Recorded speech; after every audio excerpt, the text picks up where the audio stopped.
Welcome. You have found your way here at the end of the day. Take a moment now. Let your breathing settle. Let the noise of the hours behind you begin to fade. Tonight, we are going somewhere cold. Not the cold of a winter morning or a brisk walk, but the kind of cold that defines survival. We are travelling to the forests of Scandinavia centuries ago, when winter temperatures fell to 30 degrees below 0 Fahrenheit, and sometimes lower still. In that world, warmth was not a switch on the wall. It was something built, tended and protected through the long Arctic night. Families slept in wooden cabins surrounded by frozen darkness. They woke again in the morning. This is the story of how that was possible. It is not dramatic. It is careful, methodical and quiet. It is the story of wood and moss, fire and wool, and the small rituals that kept people alive.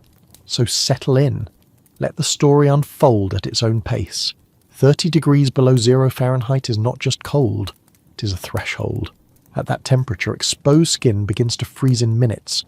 Moisture in the air crystallizes instantly. Metal becomes painful to touch. The cold does not simply make you uncomfortable. It begins to shut your body down, drawing heat away faster than your metabolism can replace it. For the people of Scandinavia, Norway, Sweden, Finland, this was not an extreme event. It was winter. In the northern latitudes, temperatures regularly dropped to -30 during the darkest months. Occasionally they went lower. The land froze solid. Rivers turned to ice thick enough to support sledges. The air itself seemed to sharpen. In this environment, survival depended on one thing: keeping the interior of your home warm enough that sleep was possible. Not comfortable necessarily, but survivable. The margin for error was small. If the fire went out, if a draft found its way through a gap in the wall, if moisture condensed and soaked through your bedding, the cold would begin to win. There was no calling for help. There were no emergency services. If your shelter failed, you faced the night with nothing between you and the frozen air but your own body heat. And that was not enough. The people who lived in these regions understood this completely. They did not think of cold as an inconvenience. They thought of it as a constant pressure, something that surrounded the home and waited. Their response was not to fight the cold, but to build around it, layer by layer, until the interior space became something the cold could not reach. This was not done with modern materials. There was no fiberglass insulation, no central heating, no thermostats. The materials available were wood, moss, stone, wool, and fire. The knowledge available was what had been passed down through generations, refined each winter, tested each night. The cabins themselves were small. They had to be. A large space requires more heat to maintain, and heat was a limited resource. Families lived in single rooms, sometimes with livestock sharing the same roof. The ceilings were low, the windows were tiny or non-existent. Every design choice was made with thermal efficiency in mind, even if the people making those choices did not use those words. What they knew was this: if you built the cabin correctly, if you banked the fire properly, if you layered your bedding and sealed the drafts, you could sleep through the night at -30 and wake in the morning. The cold would still be there, waiting outside, but you would be alive. That knowledge, how to build, how to prepare, how to sleep, was the difference between survival and failure. It was not written down in manuals. It was learned by watching, by doing, by enduring winter after winter in the same small wooden room. And it worked. For thousands of years it worked. The foundation of the Scandinavian log cabin was not just any wood. It was wood that grew in a specific way, shaped by the very cold it would later be used to resist. In the high latitudes of Scandinavia, the growing season is short. Trees have only a few months each year to add new growth. The rest of the time, they are dormant, locked in winter. This cycle produces something unusual: timber with exceptionally narrow growth rings. The species most commonly used were Scots pine and Norway spruce. Both are conifers, evergreens adapted to cold climates. When a tree grows slowly, adding only a thin layer of new wood each year, the result is dense timber. The cells are packed tightly together. The wood is heavy, strong, and remarkably stable. This density matters because wood is not a solid material. It is porous, filled with microscopic air pockets trapped within the cellular structure. These pockets act as insulation. Air is one of the best insulators available, as long as it is not moving. The wood holds it in place, preventing convective heat loss. At the same time, the solid portions of the wood, the cellulose and lignin that form the cell walls, provide thermal mass. This is the wood's ability to absorb heat and release it slowly over time. During the day, when the fire is burning, the log walls absorb warmth. At night, as the room cools, the walls release that stored heat back into the space. The process is gradual. A thick log wall does not heat up quickly, and it does not cool down quickly either. It acts as a buffer, smoothing out the temperature fluctuations that would otherwise occur in a small wooden room heated by a single fire. The builders of these cabins preferred heartwood over sapwood. Heartwood is the older inner core of the tree. It contains natural resins that make it resistant to decay and insect damage. These resins also increase the wood's density slightly, improving its thermal properties. Sapwood, the outer layer of the tree, is less durable and more prone to rot. It was used when necessary, but was not the first choice. The logs themselves were thick. A typical cabin wall was built from logs that measured 8 to 10 inches in diameter, sometimes more. When stacked horizontally, these logs created a continuous barrier between the inside and outside.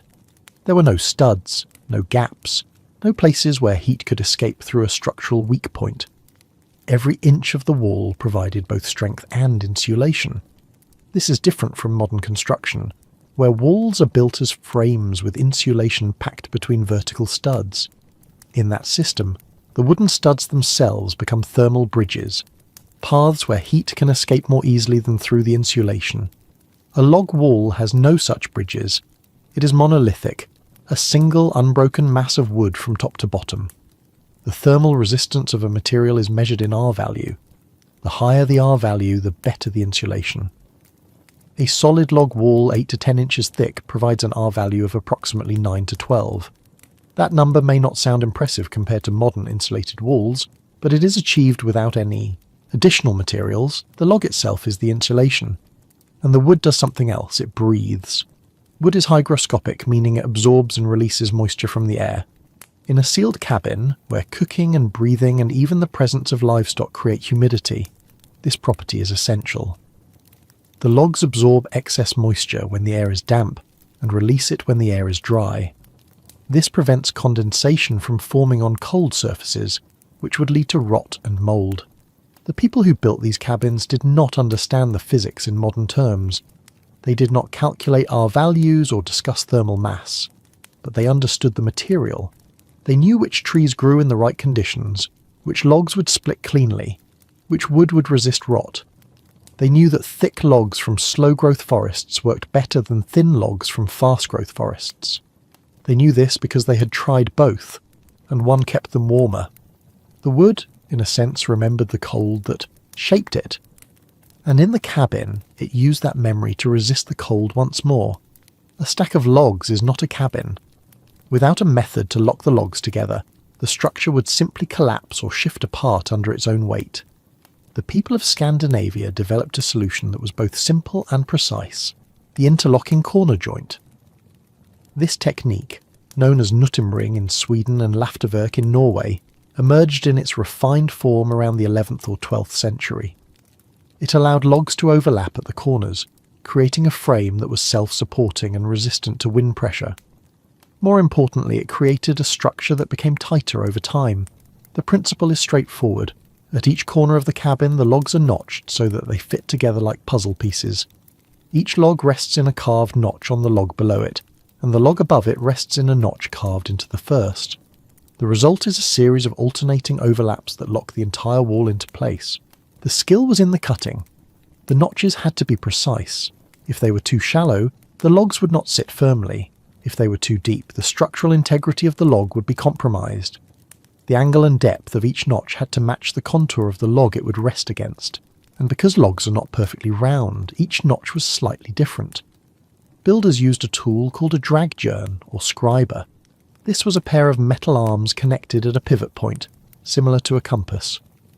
One arm traced the surface of the lower log, while the other marked a corresponding line on the log that would sit above it. The result was a perfect copy of the lower log's irregular shape. transferred to the upper log. Once the line was scribed, the builder carved out the notch using a broad axe or adze. The cut had to be smooth and accurate. Any gap or unevenness would allow air to pass through, and even a small draft could make the difference between a warm cabin and a cold one. The genius of the interlocking joint was not just in its initial fit, it was in how the structure responded to time. Wood is not a stable material. It shrinks as it dries, and in the dry cold of a Scandinavian winter, green logs could lose a significant amount of their moisture content over the first few years. In a vertical construction, where posts stand upright and planks are nailed between them, this shrinkage creates gaps. The planks pull away from the posts, leaving cracks where wind can enter. But in a horizontal log construction, the shrinkage works differently. The logs shrink primarily in their width and thickness, not in their length. As they dry, the entire wall settles downward. The weight of the structure ensures that this settling does not create gaps. The logs above press down on the logs below, and the pressure increases as more logs are added. When the roof is built, often a heavy turf roof that could weigh several tons, the weight becomes immense. The logs are compressed together, and the joints are held tight by sheer gravitational force. Over time, as the logs continue to dry and settle, the structure actually becomes more airtight. The notches fit more snugly. The overlapping corners press tighter. What started as a well-built cabin becomes a sealed envelope, with the wood itself adapting to create a better seal. To prevent the logs from twisting as they dried, builders used hidden wooden pegs called dimlingar. These were driven vertically through holes bored through 2 or 3 layers of logs at regular intervals along the wall. The pegs locked the logs in alignment, preventing them from rotating or bowing outward. The choice of wood for the pegs was deliberate. Builders used wood that was slightly drier than the wall logs. As the wall logs dried and shrank, the pegs would absorb moisture from the surrounding wood and swell slightly. This created a permanent lock, holding the logs in a rigid, stable alignment even as the structure continued to settle. The result was a building that improved with age. The first winter in a new cabin was often the coldest, because the logs had not yet fully settled. By the second or third winter, after the wood had seasoned and the weight of the roof had compressed the joints, the cabin reached its full thermal efficiency. This was architecture that worked with the material rather than against it. The builders did not try to prevent the wood from moving. They anticipated the movement and designed the structure to benefit from it. The interlocking joint was not just a method of assembly, it was a method of adaptation. The dragyern, the scriber, was a simple tool. 2 metal arms, hinged at one end with sharp points at the other. It looked unremarkable. But in the hands of a skilled builder, it was the tool that made the difference between a cabin that held heat and one that did not. The process began after a log was selected and positioned. The log would be placed roughly where it would eventually sit on the wall, resting on top of the log below it. The 2 logs would touch at several points, but they would not fit together. Logs are not uniform. They taper, they curve, they have knots and irregularities. To create a tight seal, the upper log had to be carved to match the exact shape of the lower one. This is where the scriber was used. The builder adjusted the arms of the scriber to a fixed width, typically matching the diameter of the log. Then, with one arm resting on the surface of the lower log, the builder traced the length of the log from end to end. As the lower arm followed the contours, rising over bumps, dipping into hollows, the upper arm marked a corresponding line on the underside of the upper log. The result was a line that, when carved away, would create a surface that fit perfectly against the lower log. The process was repeated for the entire length of the log, and then again for the corner notches, where the log would overlap with the perpendicular wall. Carving the groove required precision. The tool used was typically a broad axe or a specialised adze with a curved blade. The builder worked along the scribed line, removing wood in controlled strokes. The goal was to create a smooth, continuous channel that matched the shape of the log below. This channel was called the long drag, or long groove. It ran the entire length of the log, and when the log was finally lowered into place, the edges of the groove would rest on the shoulders of the log beneath. The weight of the log pressed these contact points together, creating a seal. But the seal was not complete yet. Even with perfect carving, there would be microscopic gaps, irregularities too small to see but large enough to let air pass through. To address this, builders placed a layer of material in the groove before lowering the upper log. The material most commonly used was moss, specifically a species called stair-step moss, which grew in the forests and was harvested in the autumn. The moss was fibrous, elastic, and naturally resilient. When compressed, it formed a dense, felt-like layer that filled every tiny gap between the logs. The moss was laid into the carved groove in long strips, packed loosely at first. Then the upper log was lowered into place. The weight of the log compressed the moss, squeezing it into a thin gasket that sealed the joint. Over time, as the log settled and dried, the moss would compress further, but it would not crack or pull away. It remained flexible, expanding and contracting with the wood as the cabin breathed. The precision of this process cannot be overstated. A single, poorly scribed log could create a draft that would compromise the warmth of the entire cabin. A groove carved too shallow would leave gaps. A groove carved too deep would weaken the log. The scriber had to be set correctly. The line had to be followed exactly, and the carving had to be smooth and consistent. This was not fast work. Single log could take hours to scribe and carve properly. A cabin of even modest size required dozens of logs, and each one had to be fitted individually. There were no shortcuts. The builder worked methodically, checking the fit, adjusting the groove, testing the seal before moving on to the next log. The skill required years to develop. A novice could learn to use the scriber, but understanding how much wood to remove, how to read the grain, how to anticipate the way the log would settle, that came only with experience. Master builders were valued not because they worked faster, but because they worked more accurately. Their cabins were warmer, their joints were tighter, and their structures lasted longer. The dragyon itself was often a personal tool, passed down through generations or crafted to the specific preferences of the builder. The weight of the arms, the sharpness of the points, the tension of the hinge, all of these affected how the tool felt in the hand and how accurately it could trace a line. In the end, the scriber was more than a tool. It was the means by which the builder transferred their knowledge into the structure. Every line traced, every groove carved, was an act of understanding. Understanding the wood, the weather, the cold, and the needs of the family who would live inside. The precision of the scriber was the precision of survival. Even with the most careful scribing and the most precise carving, the joint between two logs was not perfect. Wood is organic. Its surface is irregular, marked by subtle curves, grain patterns, and microscopic roughness. When two logs were pressed together, they touched at some points and left tiny gaps at others. These gaps were small, often invisible to the eye, but they were enough.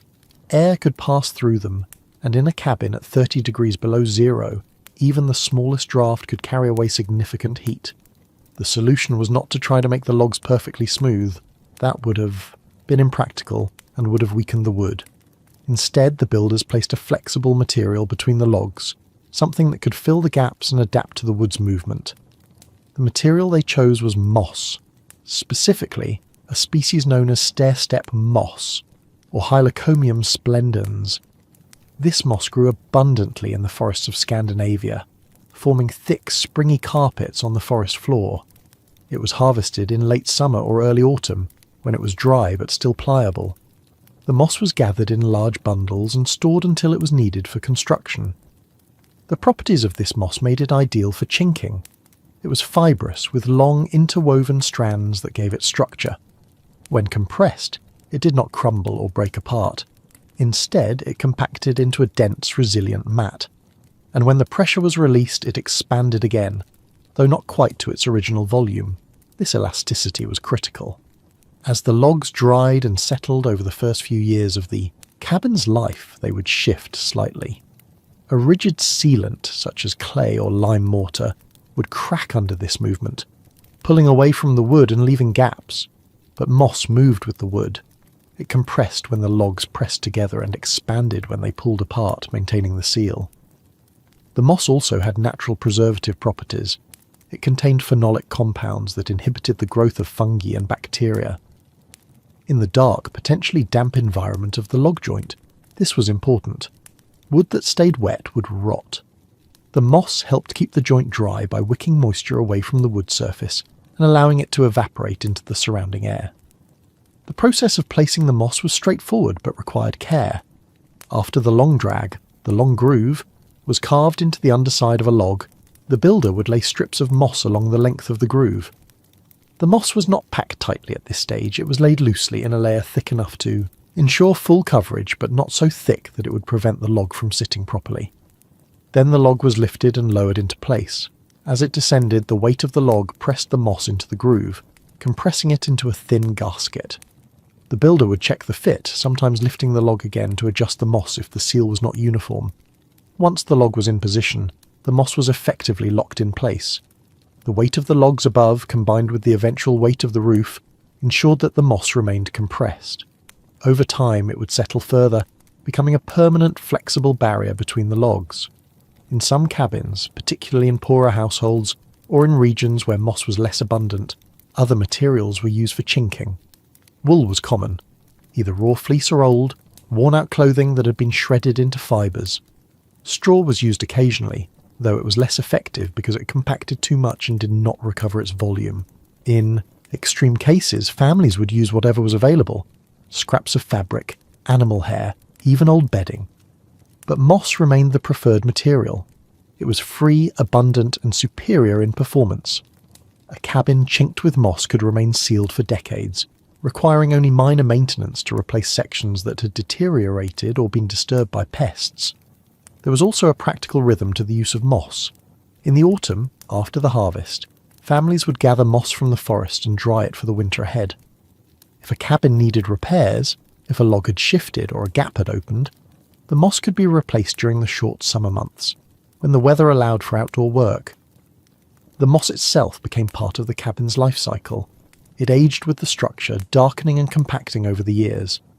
In very old cabins, the moss in the lower logs could be 50 or 60 years old, still doing its job, still sealing the gaps.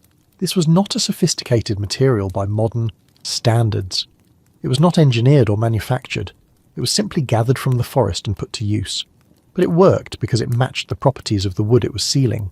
Both were organic, both responded to moisture and temperature, both moved and settled over time. The moss was a living gasket in the sense that it adapted. It was not inert.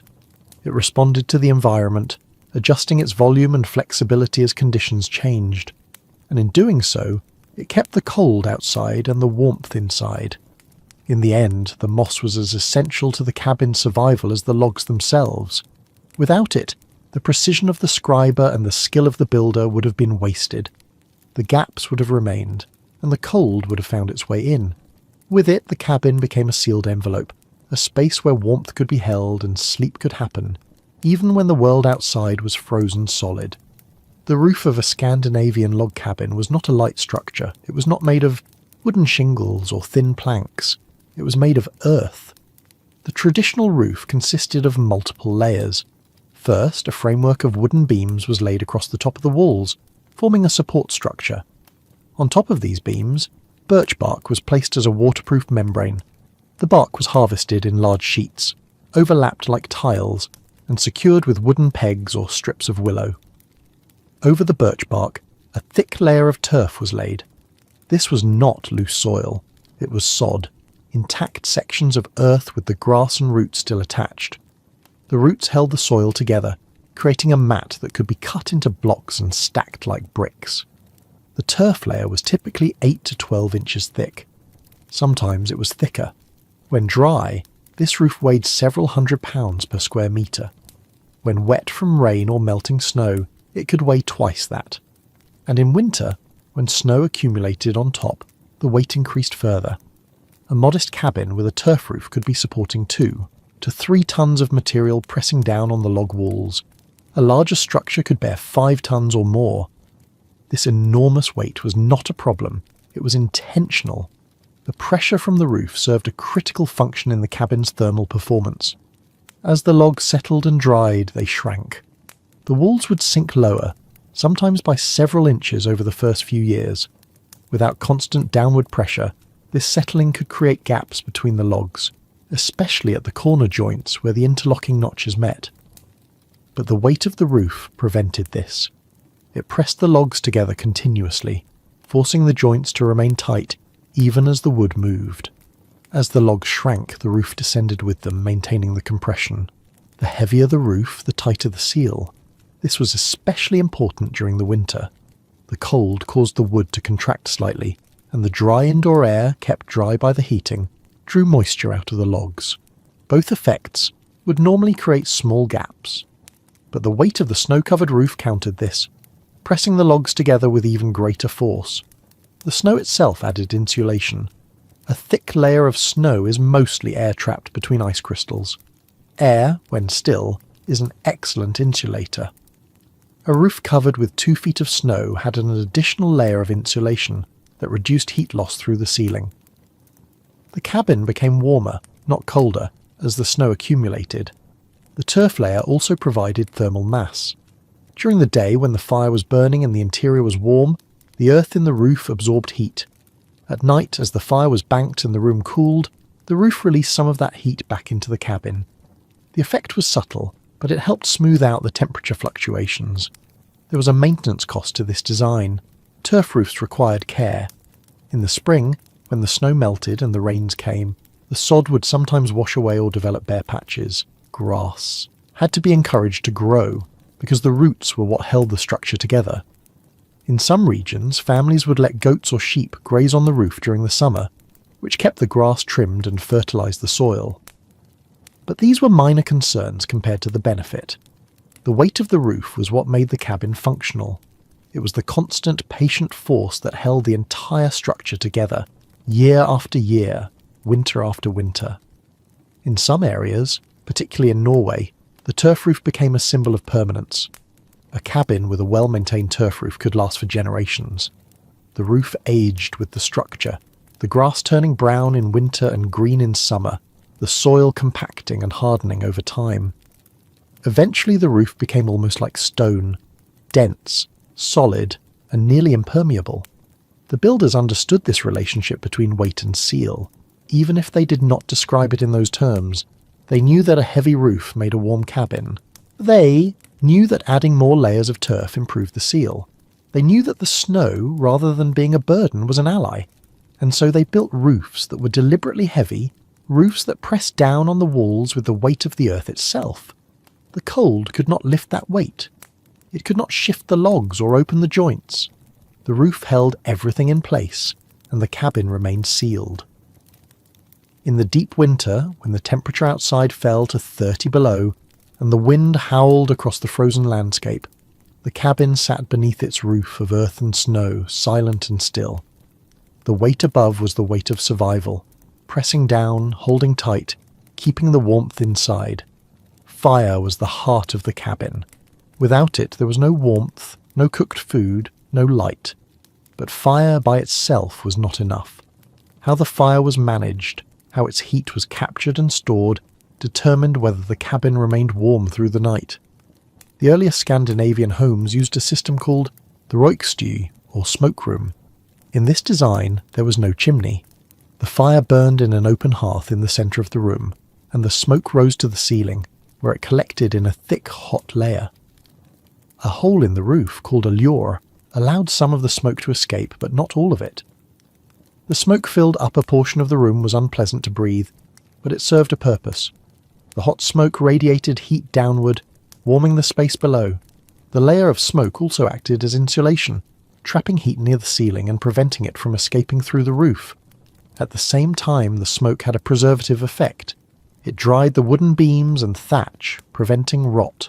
It killed insects and pests that might otherwise infest the roof.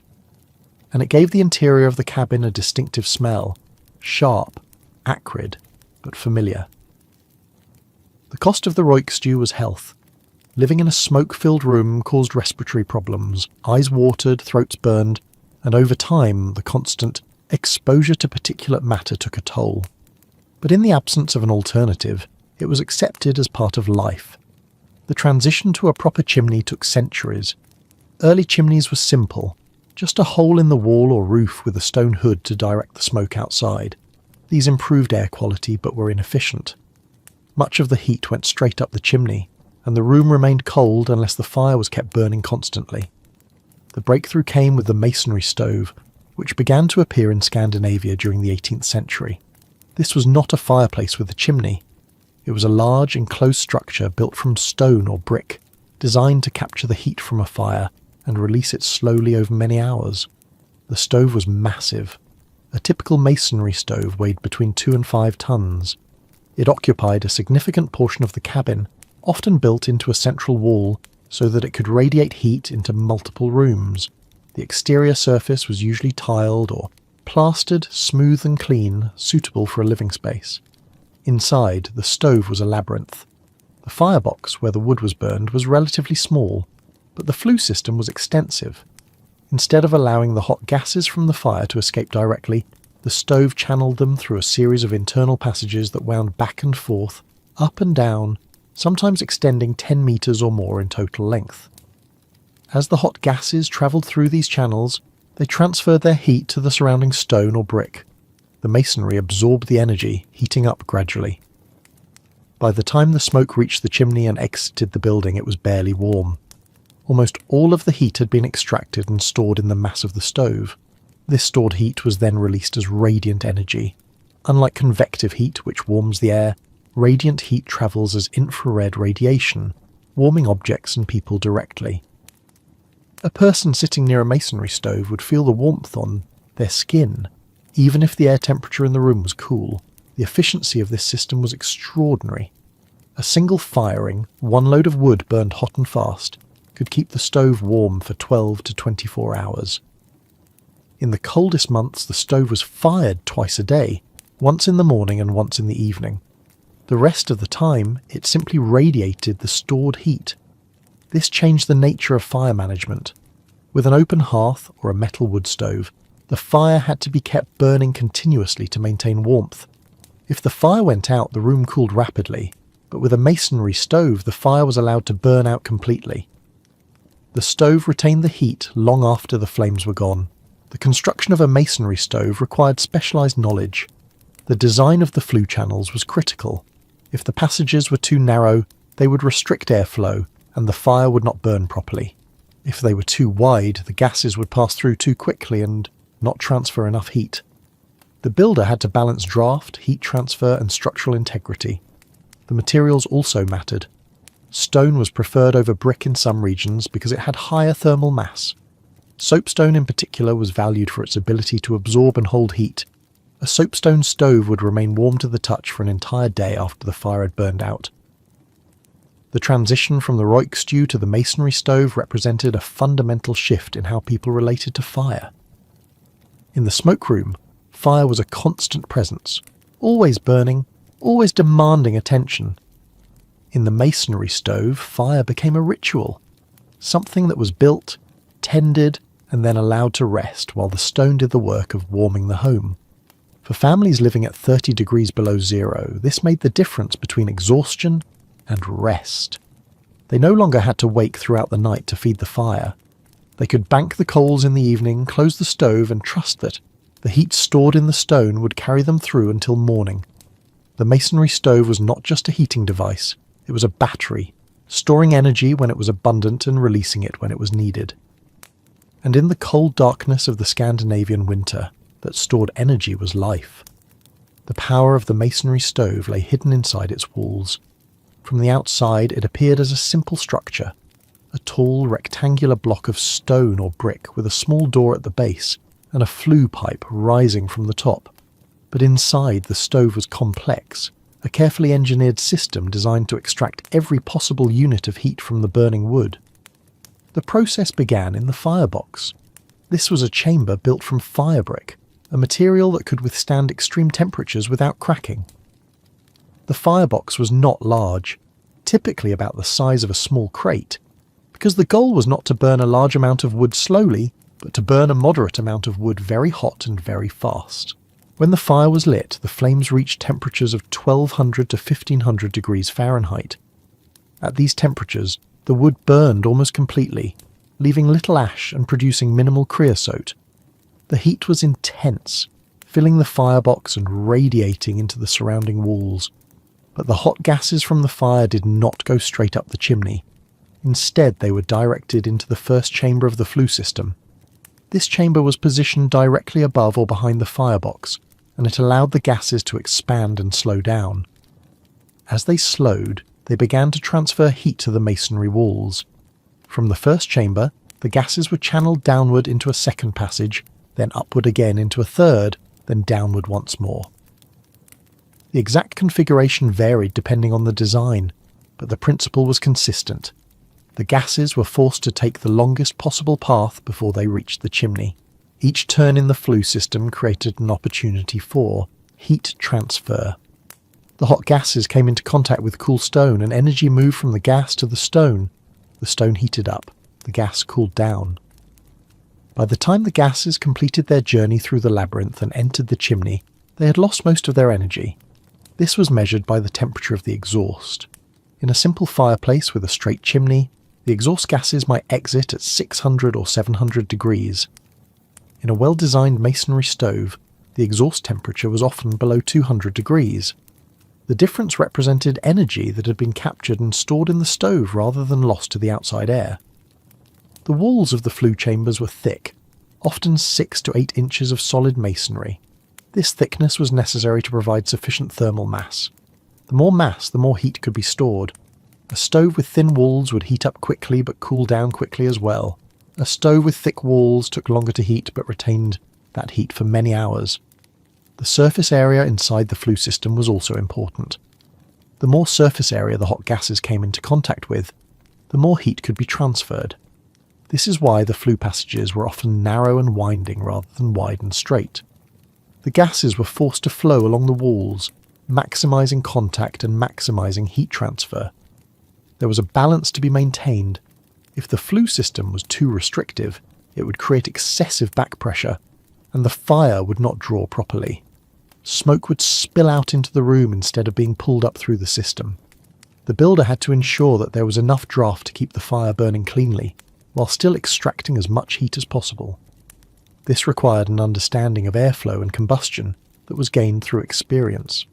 A master stove builder could look at the dimensions of a room, the height of the ceiling, and the layout of the cabin, and design a flue system that would work efficiently in that specific space. The same design would not work everywhere. Each stove was custom built for the home it served. Some stoves included additional features to enhance performance. Baffles, flat plates positioned inside the flue chambers, forced the gases to change direction more sharply, increasing turbulence and improving heat transfer. Clean-out doors allowed access to the flue passages for maintenance, so that any accumulated soot or ash could be removed. The exterior of the stove was also carefully considered. The surface was often tiled or covered with smooth plaster, which made it easy to clean and safe to touch. The tiles themselves contributed to the thermal mass, and they radiated heat evenly across their surface. In some designs, the stove included a bench or shelf built into its structure.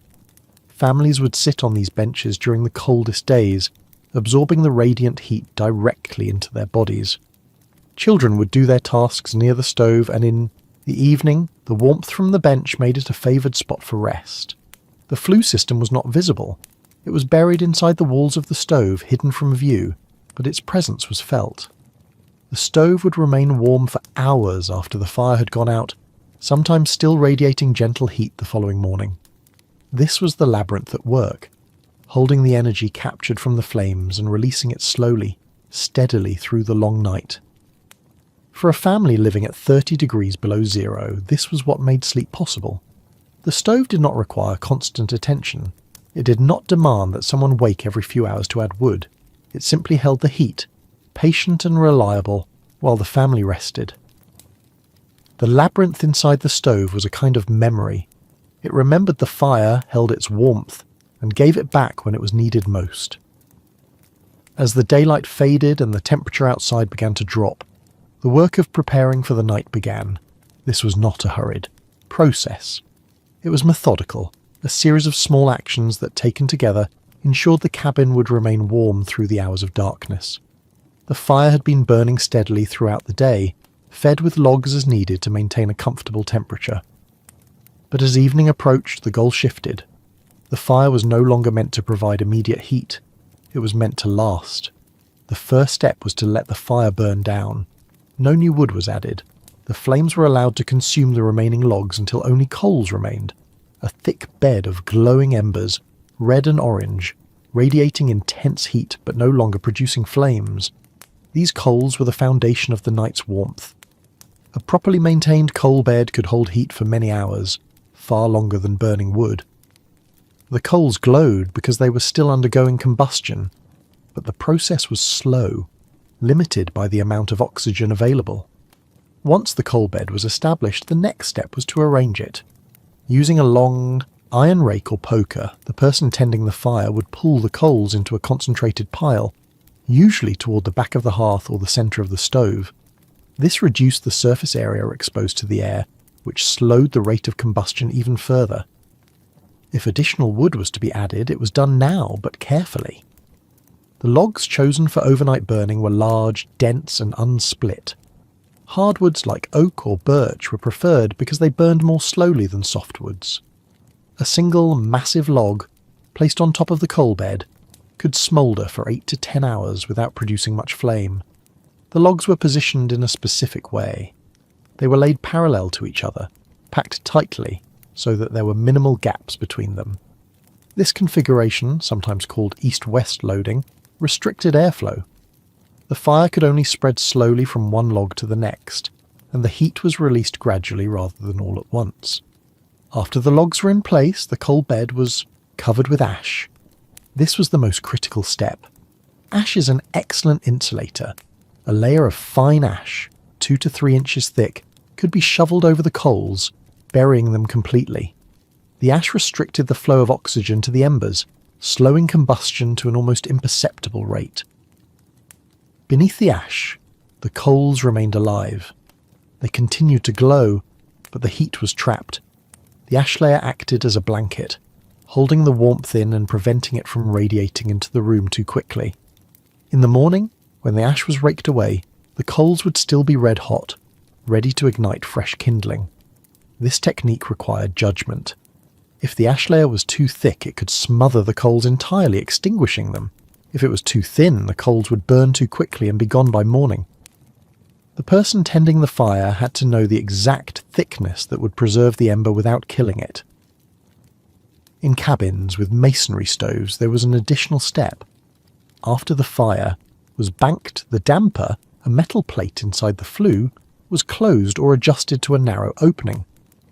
This restricted the flow of air through the stove, preventing warm air from being pulled up the chimney.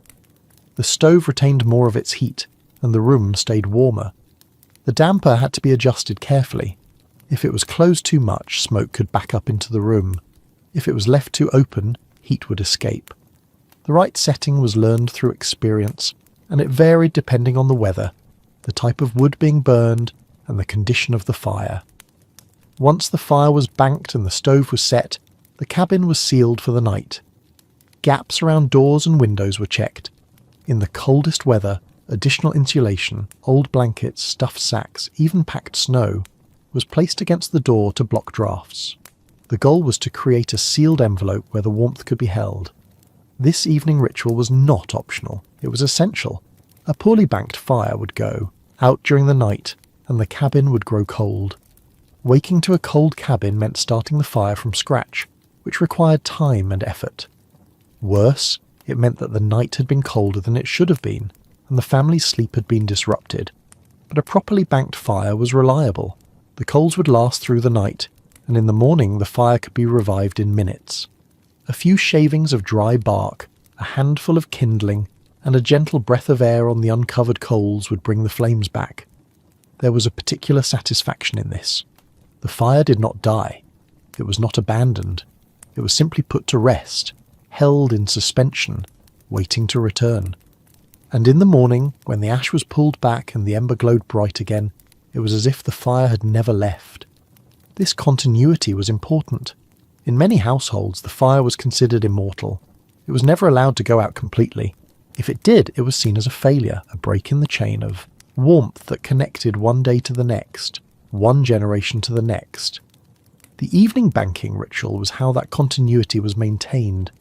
It was a small ceremony, performed quietly in the fading light, a promise that the fire would still be there when morning came. Even in a well-built cabin with a properly banked fire, the temperature could drop significantly during the night.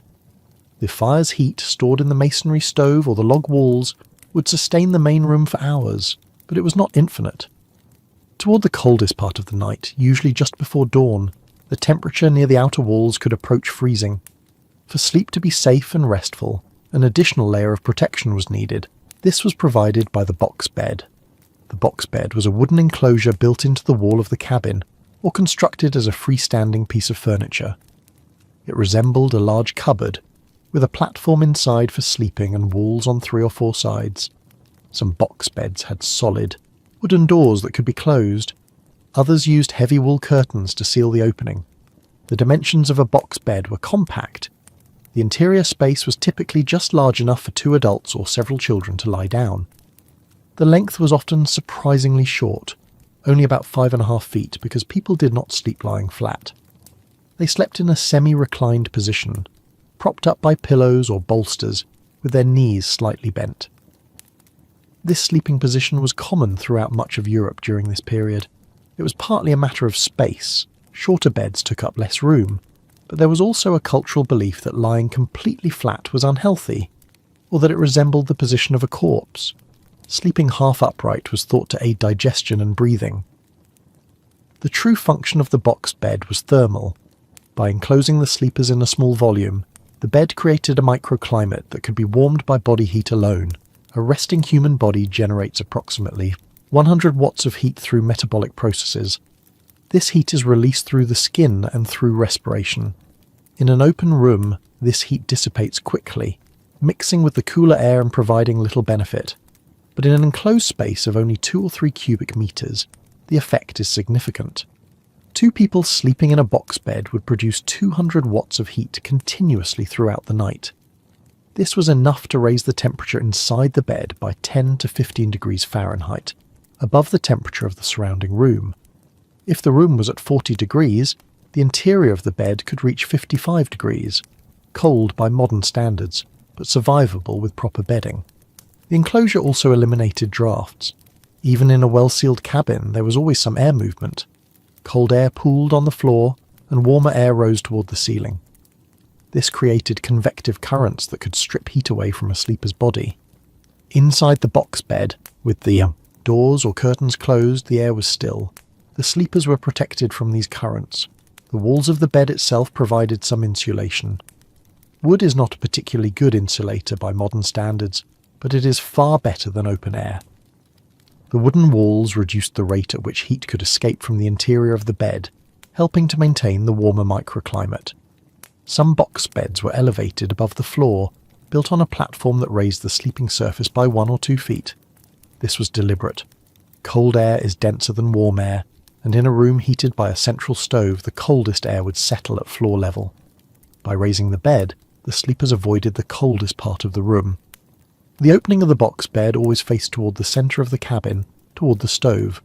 This allowed some of the radiant heat from the stove to reach the interior of the bed when the doors or curtains were open.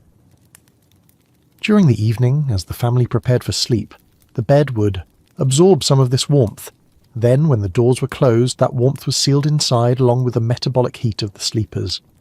In households with multiple children, the box bed became a shared space. 3 or 4 children would sleep together, layered side by side or with the smaller ones nestled between the older ones. Each additional body increased the total heat output, making the bed warmer for everyone. This was not just practical, it was necessary. A single child sleeping alone in a box bed would struggle to generate enough heat, but several children together created a collective warmth that kept them all safe. The box bed was also a private space in a home that otherwise had little privacy. During the day, the bed could be closed off and the platform inside could be used for storage. At night, it became a refuge, a small enclosed world where the cold and the darkness could not reach. There was a sensory quality to sleeping in a box bed. The space was dark, almost completely dark if the doors were closed, and the sounds of the room were muffled. The sleeper was cocooned, surrounded by wood, wool, and the warmth of their own body.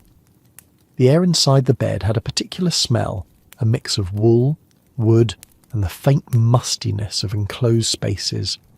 For children, the box bed was often the warmest and safest place they knew. It was where they retreated when the cold was too much, where they slept through the long winter nights, and where they woke in the morning to find frost on the walls of the cabin, but warmth still held inside the wooden enclosure. The box bed was not a luxury. It was a necessary adaptation to extreme cold. Without it, sleep would have been difficult, if not impossible, during the coldest months. With it, even a modest cabin could provide a space where rest was possible, where the body could recover, and where morning would come without harm. The bedding inside the box bed was as important as the structure itself. Without proper insulation between the sleeper's body and the cold air, even the enclosed space of the bed would not provide enough warmth. The material that made this insulation possible was wool. Wool has properties unlike almost any other natural fibre. It is the fleece of sheep, made up of thousands of curled, crimped fibres that trap air in the spaces between them. This trapped air is what provides insulation. But wool does something else that makes it uniquely suited to cold climates. It remains warm even when wet. Most materials lose their insulating properties when they absorb moisture. Cotton, for example, collapses when damp, and the air pockets that provide insulation disappear. The wet fabric conducts heat away from the body, making the wearer colder. This is why cotton clothing is dangerous in cold, wet environments. Wool behaves differently. The individual fibres are covered with tiny scales and contain a natural oil called lanolin. This oil makes wool water repellent. When moisture contacts wool, it does not soak into the fibre immediately. Instead, it beads on the surface or is absorbed very slowly. A wool garment or blanket can hold up to 30% of its weight in water and still feel dry to the touch. Even when wool does absorb moisture, the structure of the fibres does not collapse. The crimped shape of the fibre creates permanent air pockets that remain even when the fibre is damp. The insulation is reduced slightly, but it is not lost. A damp wool blanket is still far warmer than a damp cotton one. This property was critical in the environment of a Scandinavian winter cabin. Humans produce moisture constantly, through breathing, through perspiration, even through the moisture that evaporates from the skin. In a sealed, enclosed space like a box bed, this moisture had nowhere to go. It condensed on cold surfaces, soaked into bedding, and created dampness. If the bedding was made of materials that lost their warmth when damp, the sleepers would grow cold during the night. But wool bedding remained effective. It absorbed the moisture without losing its ability to insulate, and in the morning, when the bed was opened and the air circulated, the moisture would evaporate out of the wool naturally. The wool used in Scandinavian bedding came primarily from local sheep breeds adapted to cold climates. These sheep had thick, dual-layered fleeces with long outer fibres that shed water and a dense undercoat that provided insulation. The fleece was sheared in late spring or early summer, when the sheep no longer needed it for warmth. After shearing, the wool was washed to remove dirt and some of the excess lanolin, though not all of it. Some lanolin was left in the fibres intentionally because it improved the wool's water resistance. The clean wool was then carded, combed with metal-toothed paddles to align the fibres and remove tangles, and either spun into yarn or used directly as batting for mattresses and blankets. A typical wool mattress was a cloth case filled with loose carded wool. The case was sewn shut and placed on the sleeping platform inside the box bed. The wool inside the case provided a soft, insulating layer between the sleeper and the wooden platform. Over time, the wool would compress under the weight of the body, but it retained enough loft to remain comfortable. Wool blankets were woven from yarn on a loom. The weave was usually plain or twill, and the fabric was fulled, washed and agitated to tighten the weave and increase the density. Fulled wool was thicker, warmer, and more wind-resistant than loose-woven wool. Several blankets would be layered on top of the sleeper, creating multiple air-trapping layers. The insulating power of wool is measured in the same way as other materials, by its ability to resist heat transfer. A wool blanket approximately 1 inch thick provides an insulation value roughly equivalent to an R value of 3 to 4. By layering several blankets, the total insulation could reach an R value of 10 or more, enough to keep a body warm even in a very cold room. But the real advantage of wool was its resilience. It could be used night after night, year after year, and it would continue to perform. It did not break down quickly. It did not rot unless it stayed wet for extended periods. It was naturally resistant to many pests, though moths could damage it if it was stored improperly during the summer. Wool also had a particular texture and smell that became associated with warmth and safety. The fibres were slightly rough against the skin, not soft like cotton, but this roughness was familiar. The smell was earthy and slightly oily, the scent of lanolin mixed with the faint musk of the sheep. For people who grew up sleeping under wool blankets, these sensations were comforting. There was also a practical rhythm to the care of wool bedding. In the autumn, before the cold weather set in, the wool mattresses and blankets were aired, outside on sunny days. The sunlight and fresh air helped remove any dampness that had accumulated during storage. In the spring, after the worst of the winter was over, the bedding was washed and aired again before being stored for the warmer months. This care extended the life of the wool significantly. A well-maintained wool blanket could last for decades. It would thin over time, and the fibres would become softer and more felted, but it would still provide warmth. Some families had wool blankets that had been passed down through multiple generations, each one carrying the accumulated warmth of all the winters it had survived. Wool was not the only fibre used for insulation, but it was the best. Linen was used for sheets and summer bedding, but it was too thin and too prone to dampness for winter use. Fur and hides were used as well, and these had their own advantages, but they were less flexible and harder to clean than wool. In the end, wool was the material that made sleep possible. It was the layer between the body and the cold, the insulation that held warmth close, the fibre that adapted to moisture and continued to protect. Without it, the box bed would have been merely a wooden box. With it, the bed became a space where warmth could accumulate and rest could happen. Above the wool blankets, as the final layer of the bedding, lay the skin fell. This was not a woven fabric. It was a coverlet made from whole sheepskins, stitched together with the fleece and hide intact. The skin fell was the most important piece of bedding in the winter cabin. It was the outermost layer, the barrier that sealed in all the warmth generated by the body and trapped by the wool beneath. And it was the layer that had to withstand the cold air of the room while still keeping the sleeper comfortable.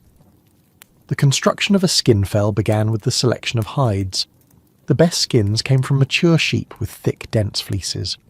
The sheep were typically slaughtered in late autumn, after they had grown their winter coats but before the hardest cold set in. The hides were removed carefully to avoid damaging the fleece or the leather. Once removed, the hides were cleaned and cured. The leather side was scraped to remove any remaining flesh and fat, then treated with salt or other preservatives to prevent rot.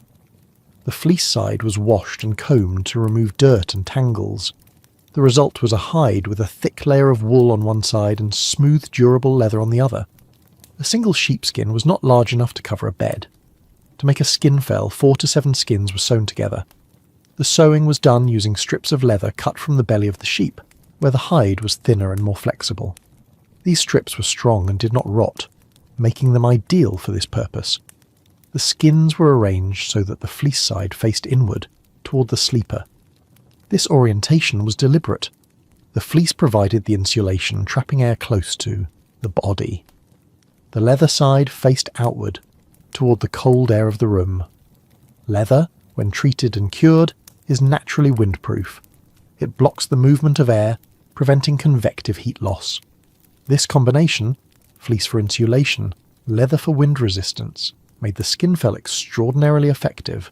The fleece created a warm microclimate directly against the sleeper's body, while the leather sealed that warmth in.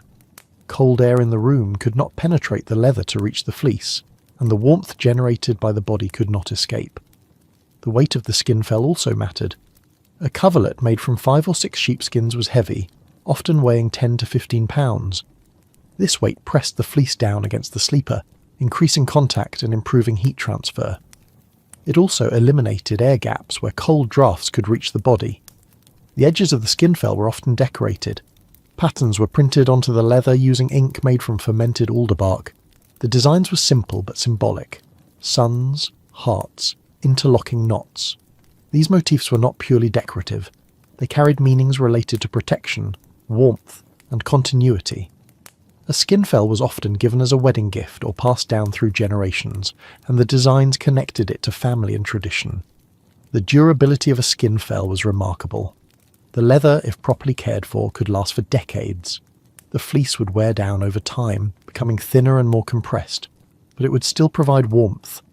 Some families had skin fell coverlets that were 50 or 60 years old, still in use, still doing their job. Maintenance was simple, but necessary.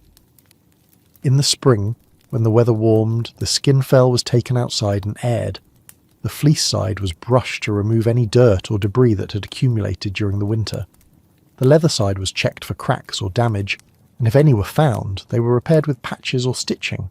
During the summer, the skin fell was stored in a dry place, often rolled up and placed in a wooden chest.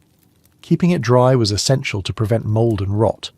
Some families added herbs, lavender, wormwood, to the storage chest to repel moths and other pests. The smell of a skin fell was distinctive.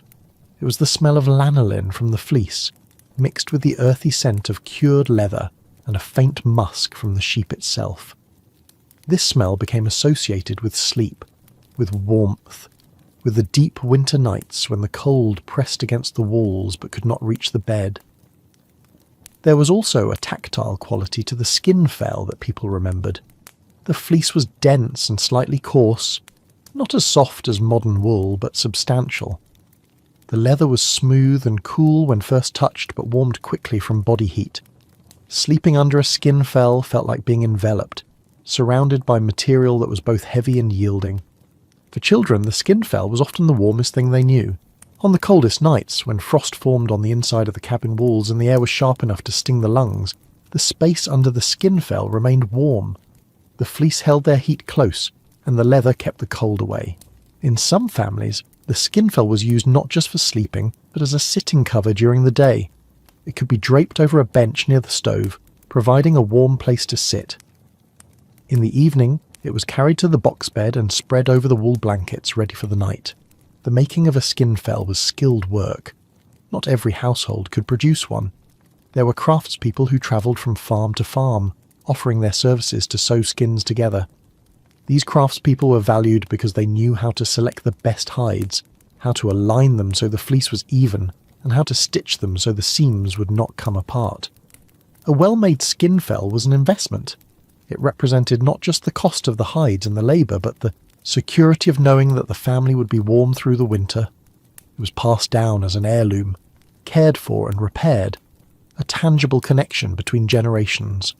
In the coldest part of the night, when the fire had burned down to coals and the room had cooled, the skin fell was what made sleep possible. It was the final barrier, the last layer of protection, the thing that stood between the sleeper and the frozen world outside. And it held. The complete bedding system inside the box bed was a study in layering. Each layer served a specific function, and together they created an environment where the body's own heat could be captured and held through the night. The foundation was the sleeping platform itself, a flat surface of wooden planks inside the box bed. This wood was hard and unyielding, and without something between the body and the wood, the cold would seep upward through conduction. Wood is not a particularly good insulator in direct contact with the body because it is solid, and solid materials conduct heat more effectively than materials filled with air. The first layer placed on the platform was a thick bed of straw, or dried rushes. This was not meant to be comfortable in the sense of softness. It was meant to create airspace. The straw was laid loosely, forming a mattress several inches thick.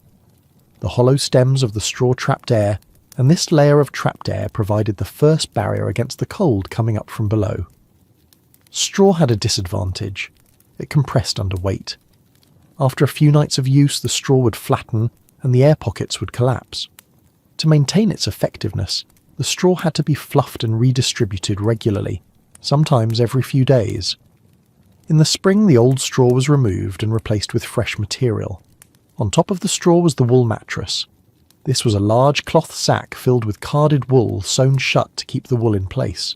The wool provided both cushioning and insulation. Unlike straw, wool did not compress as much, and it retained its loft better over time. The wool mattress was the layer that made the bed comfortable enough for sleep. Above the wool mattress came the sleeper's body, and this is where the active part of the system began. The body generated heat, approximately 100 watts for an adult at rest. This heat radiated outward in all directions. Below the body it was absorbed by the wool and straw, which acted as insulation to prevent it from escaping downward. Above the body the heat rose into the layers of bedding. The first layer above the body was often a linen sheet. Linen was not an insulator, but it served a hygienic function. It created a barrier between the body and the wool blankets, which were more difficult to wash. The sheet absorbed sweat and body oils, and it could be removed and laundered more easily than the heavy wool. Above the linen sheet were the wool blankets. These were layered, typically 2 to 4 blankets, depending on the severity of the cold.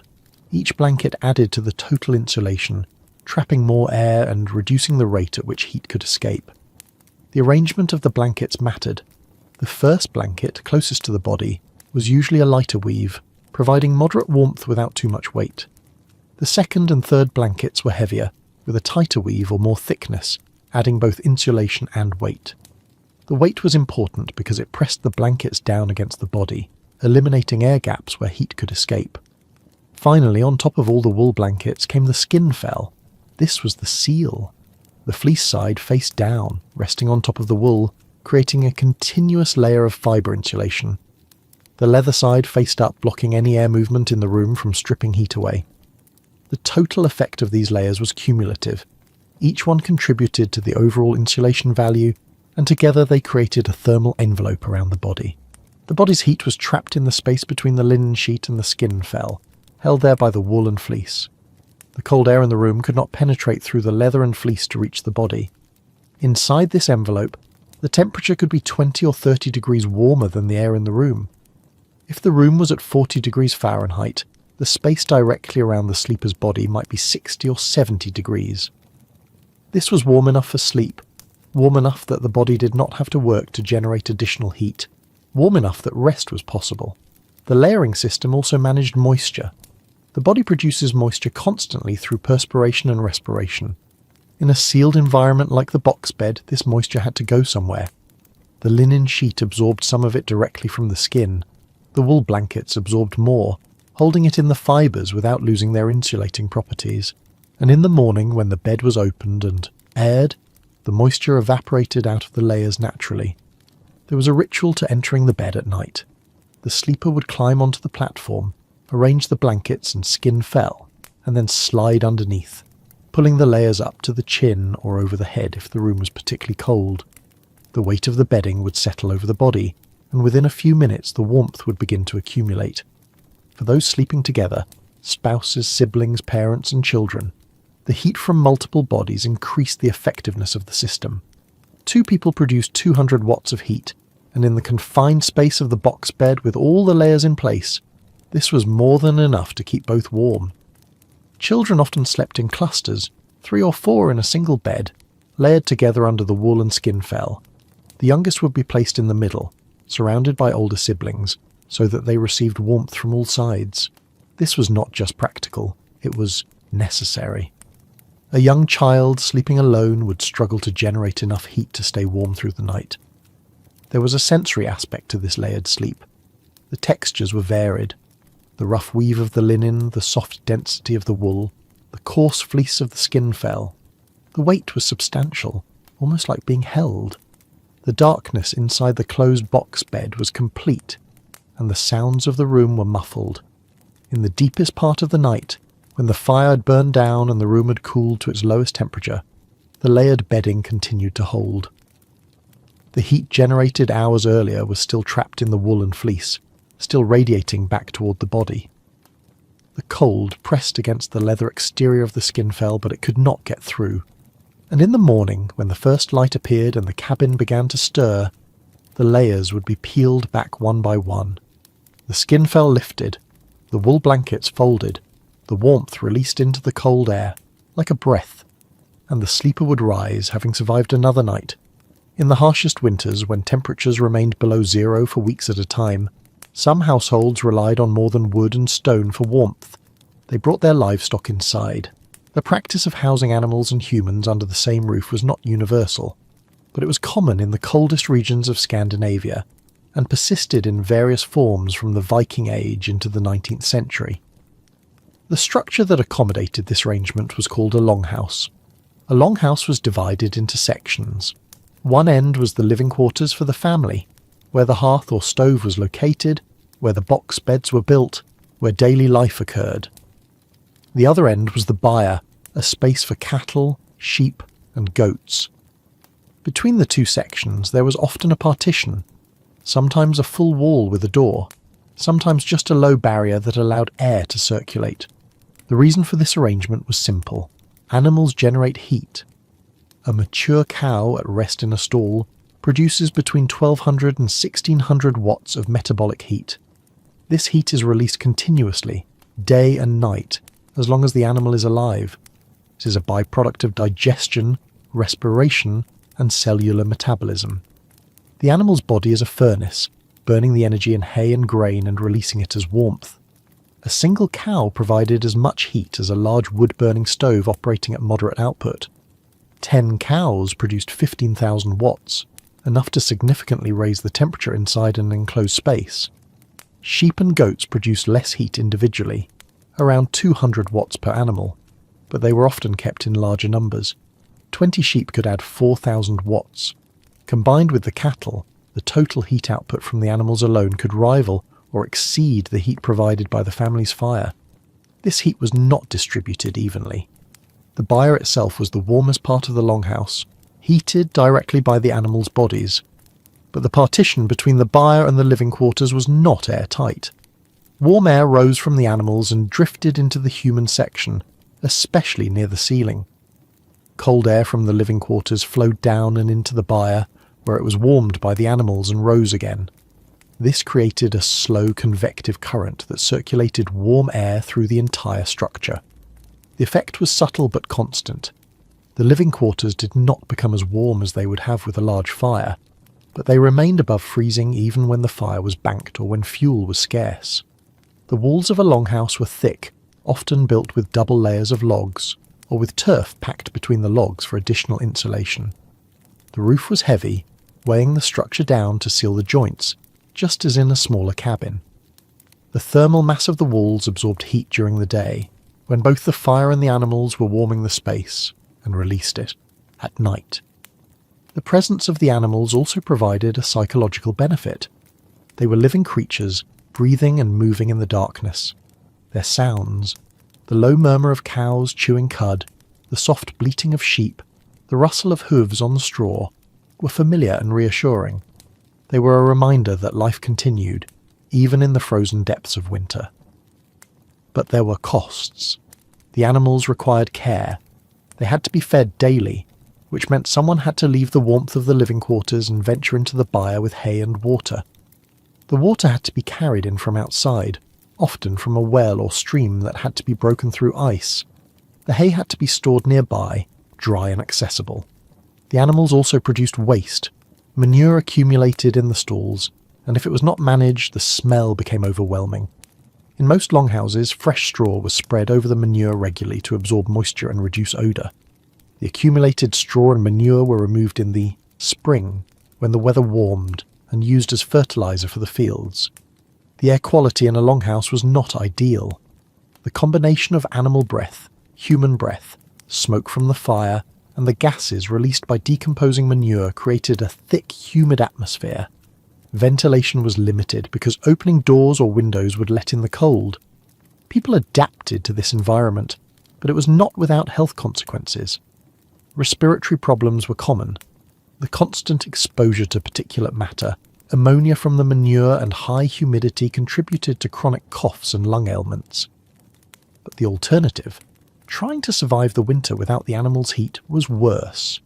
The relationship between the humans and the animals was one of mutual dependence. The animals provided heat, which kept the humans alive. The humans provided shelter, which kept the animals alive. In the most extreme cold, both would have perished without the shared space. There were stories of winters when the animals saved the household. When the firewood ran out or could not be brought inside due to deep snow, the heat from the livestock was all that remained. Families would move their sleeping arrangements closer to the byre, sometimes sleeping in the straw alongside the animals, wrapped in wool and sheepskins, surviving on the warmth that the animals gave.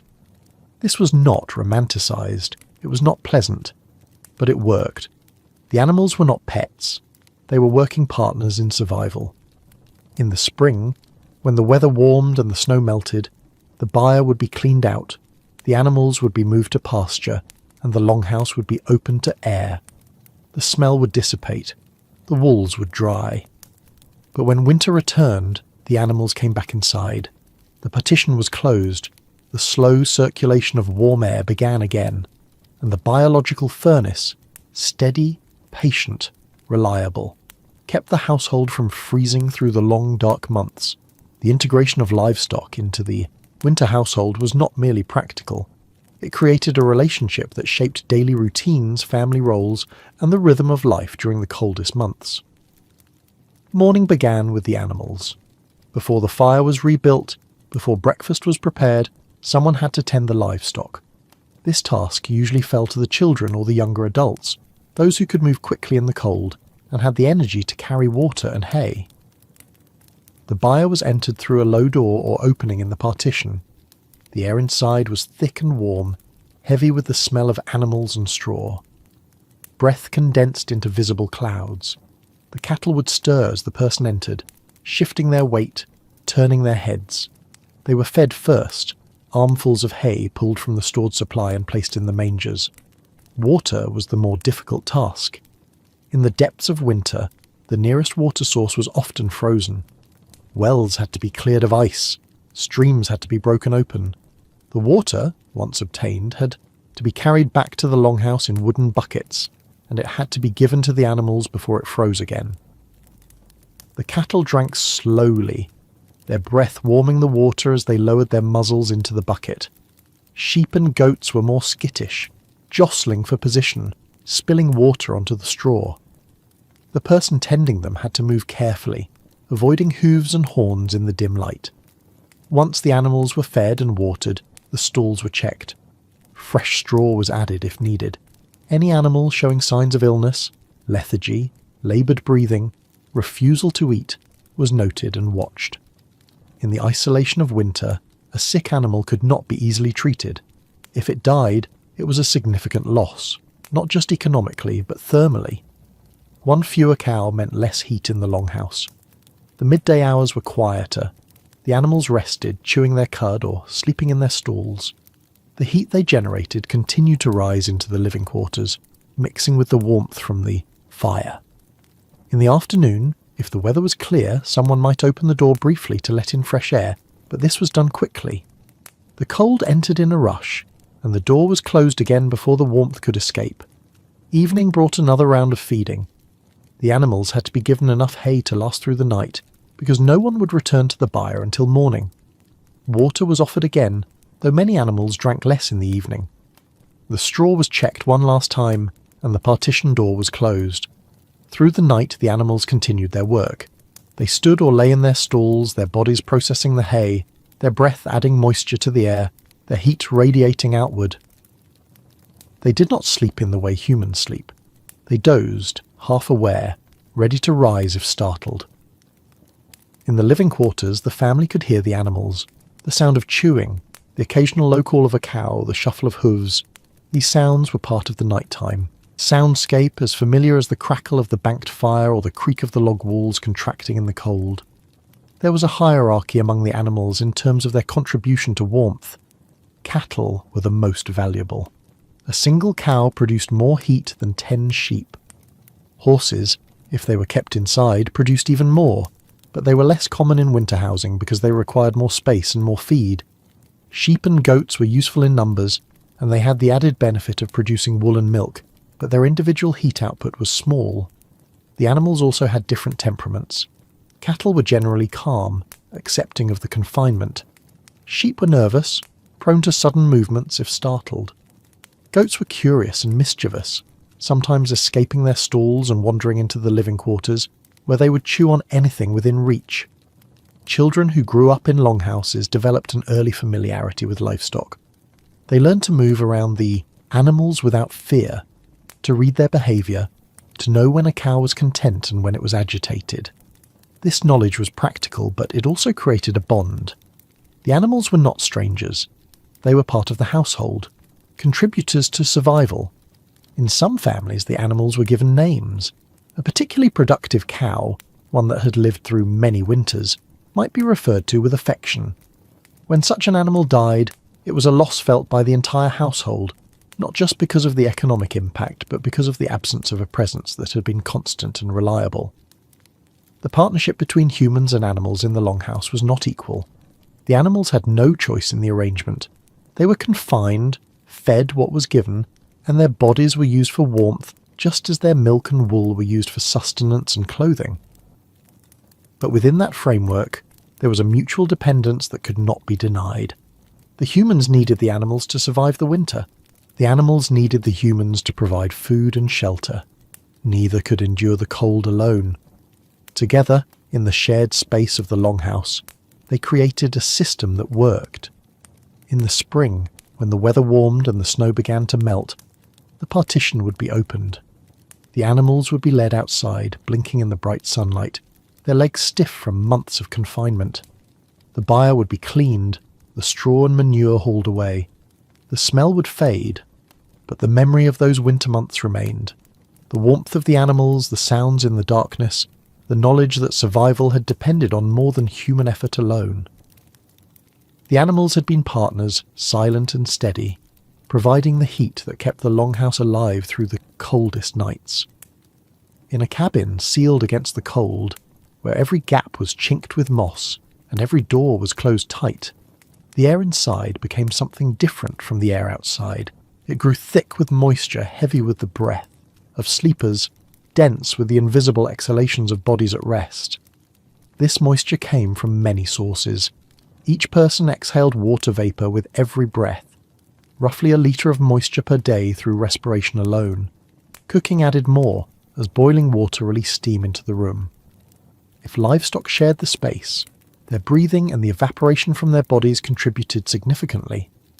Even the wood in the walls, responding to the warmth of the fire, released stored moisture as it dried. In the enclosed environment of the winter cabin, this moisture had nowhere to go. It accumulated in the air, raising the relative humidity to uncomfortable levels. When the warm, moist air came into contact with the cold log walls near the perimeter of the room, it condensed into liquid water, or, if the walls were cold enough, into frost. This condensation was a problem. Water on the wooden walls could lead to rot.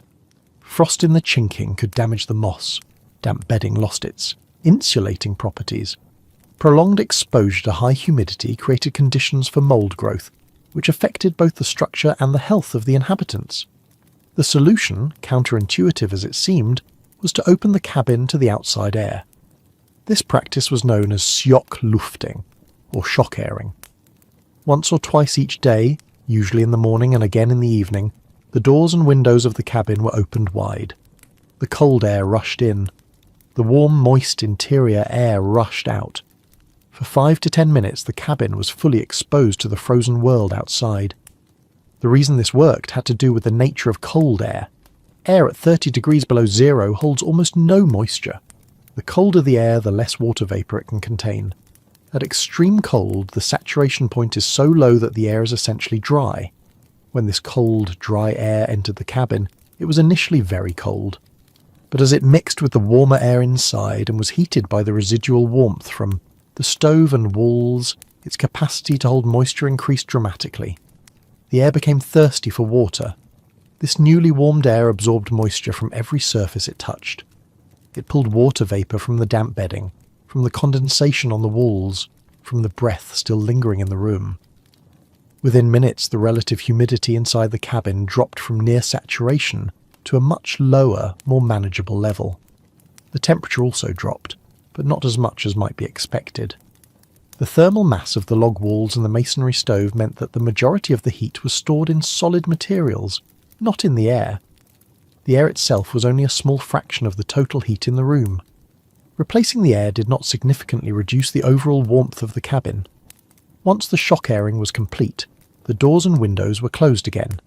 The stove, which had been banked or maintained at a low level during the airing, was stoked back up. The room warmed quickly, and the newly introduced dry air made the warmth feel more comfortable. The timing of the shock airing was important.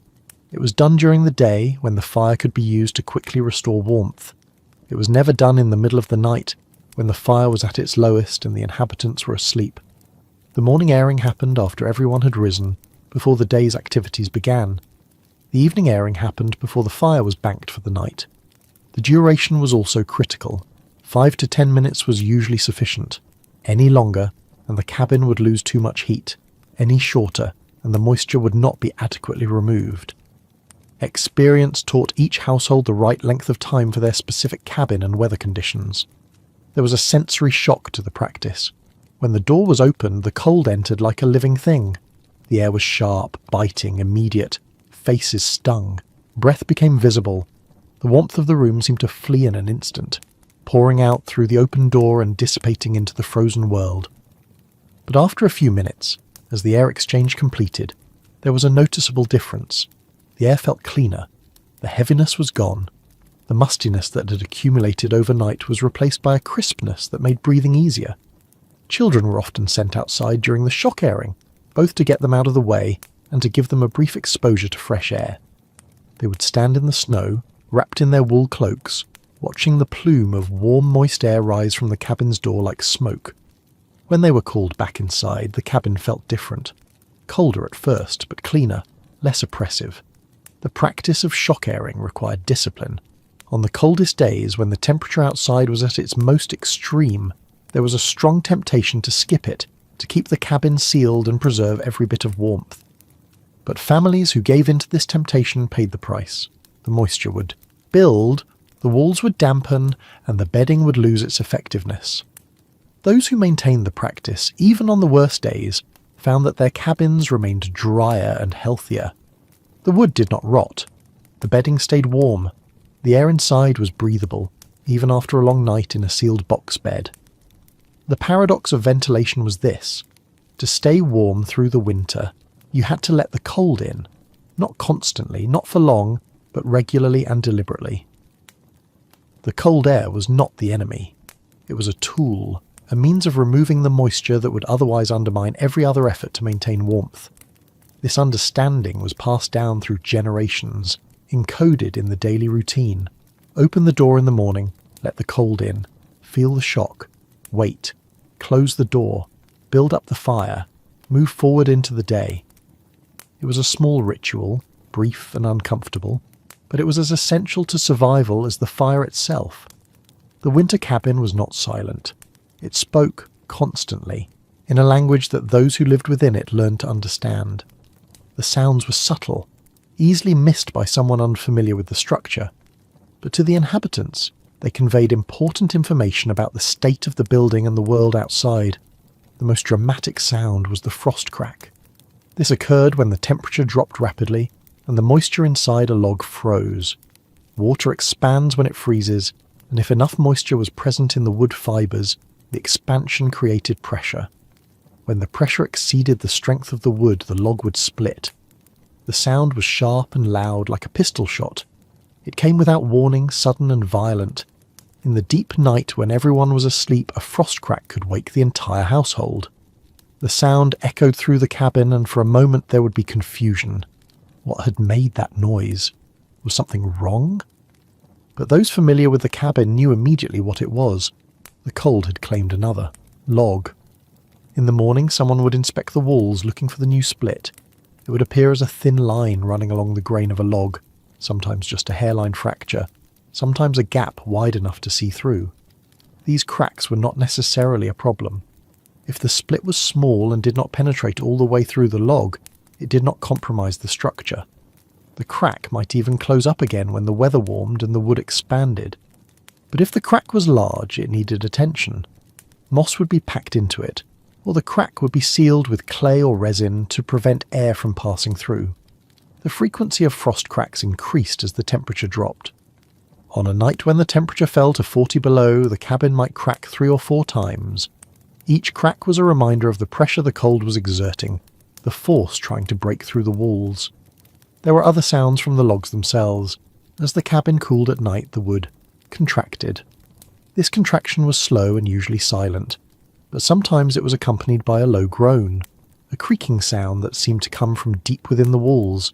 This was the entire structure settling, adjusting to the temperature change. The turf roof also made sounds. When snow accumulated on top, the weight pressed down, and the wooden beams supporting the roof would creak under the load. This creaking was normal and expected. It was the sound of the roof doing its job, compressing the logs and sealing the joints. But if the creaking became too frequent or too loud, it could indicate that the snow load was becoming excessive, and someone would need to go outside and clear some of it away. Wind was another voice in the cabin soundscape.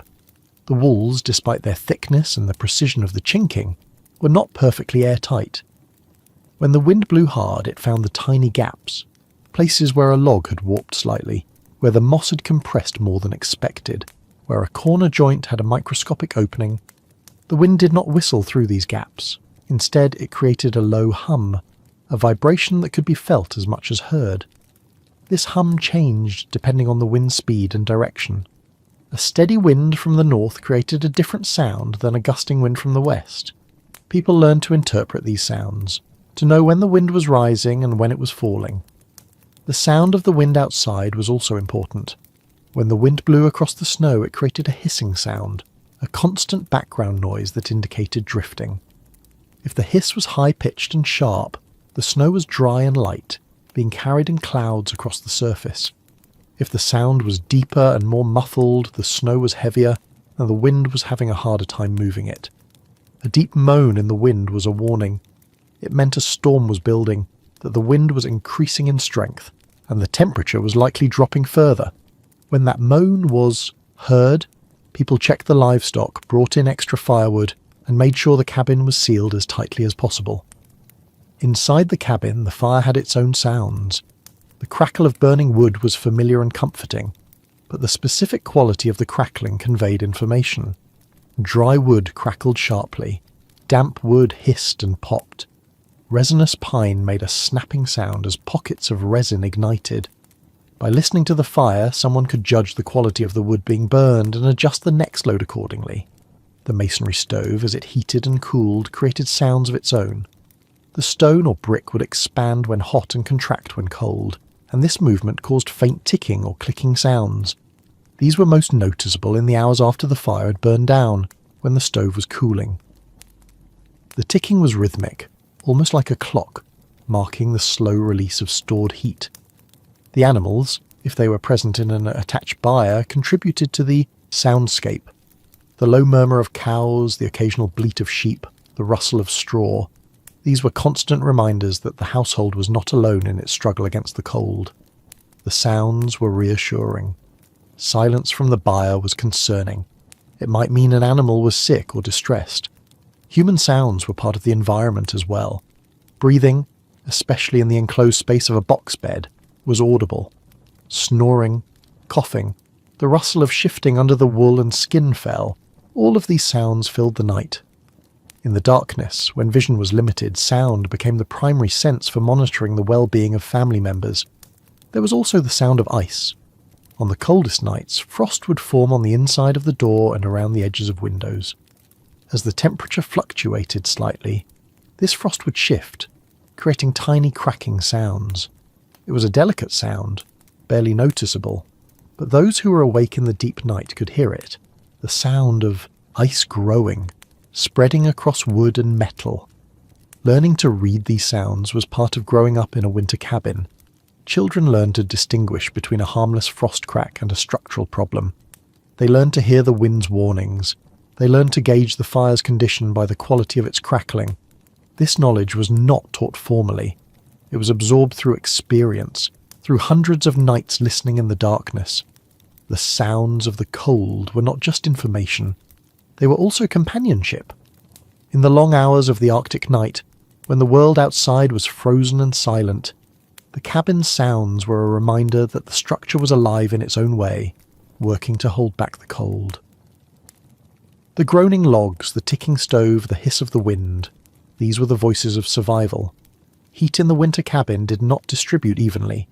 It created zones, invisible boundaries where the temperature shifted, where warmth accumulated or dissipated. Understanding these zones was essential for arranging the space and for knowing where to place yourself during different parts of the day. The warmest zone was immediately adjacent to the stove. If the stove was made of masonry and fired correctly, the surface temperature of the stone could reach 150 degrees Fahrenheit or more. Within a few feet of this surface, the air temperature could be 70 or 80 degrees, comfortable by any standard. This zone was highly localized. The heat radiated outward from the stove in straight lines like light from a lamp. Objects directly in front of the stove absorbed this radiant heat and became warm themselves.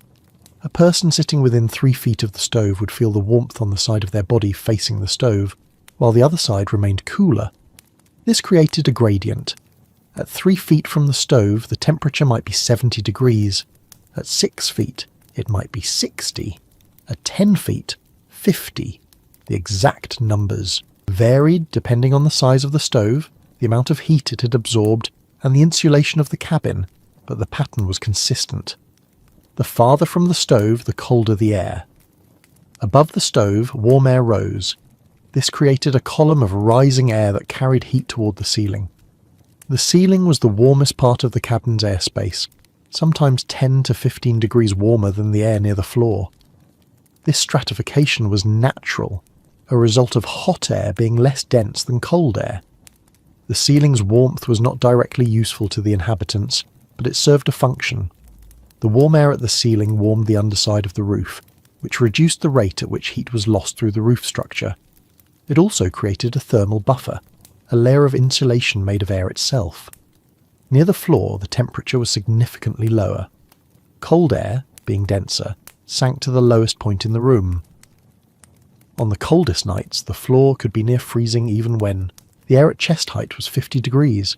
This is why box beds were elevated. Sleeping on the floor would mean sleeping in the coldest zone of the cabin. The perimeter walls created another distinct zone. The log walls, despite their thickness, were in direct contact with the frozen exterior. The inner surface of the logs was colder than the air in the centre of the room, sometimes by 10 or 20 degrees. This cold surface radiated a chill inward, creating a band of cooler air around the edges of the cabin. People instinctively avoided these perimeter zones when possible. Sitting near the outer wall meant feeling the radiant cold pulling heat away from your body. Tasks that required standing still, mending clothing, preparing food, were done near the stove or in the centre of the room away from the walls. There were also microclimates created by furniture and partitions. A wooden table in the centre of the room acted as a barrier, blocking the radiant heat from the stove on one side and creating a slightly cooler zone on the other. A partition between the living area and the byre created a boundary where warm air from the animals met cooler air from the human space. The box bed, when occupied, became its own thermal zone. The enclosed space, heated by the sleepers' bodies and insulated by the layers of wool and sheepskin, could be 15 to 20 degrees warmer than the room outside. Opening the door of the box bed released this accumulated warmth in a rush, a wave of warm, slightly humid air that mixed with the cooler air of the room. Understanding these zones influenced behaviour. In the morning, when the fire was being rebuilt, people stayed near the stove, waiting for it to warm before venturing to other parts of the cabin. During the coldest part of the afternoon, when the fire might be allowed to burn lower to conserve wood, people gathered in the warmest zone, sharing the heat. Children learned these zones early. They knew where they could play, without getting too cold. They knew that standing near the outer wall was uncomfortable, but that sitting near the stove was pleasant. They learned to position themselves based on the task they were doing and the temperature they needed. The distribution of warmth also affected decisions about where to place objects. Clothing that needed to dry was hung near the stove but not too close. Too much heat could damage the fibres. Bread dough that needed to rise was placed in a warm spot but not in direct radiant heat. Water buckets were kept away from the coldest zones to prevent freezing. At night, when the fire was banked and the stove began to cool, the zones shifted. The area immediately around the stove remained the warmest for the longest time, but the gradient flattened. The centre of the room cooled toward the temperature of the perimeter. The only truly warm zones were inside the box beds, where the sleeper's body heat maintained a habitable microclimate. In the hours before, dawn, when the cabin reached its coldest point, the invisible rooms of warmth contracted. The stove's radiant heat had diminished to a gentle glow. The air near the ceiling had cooled. The floor was close to freezing. The only warmth left was in the thermal mass of the logs and stone, releasing stored energy slowly, and in the box beds, where layers of wool and fleece held the heat close to the sleepers' bodies.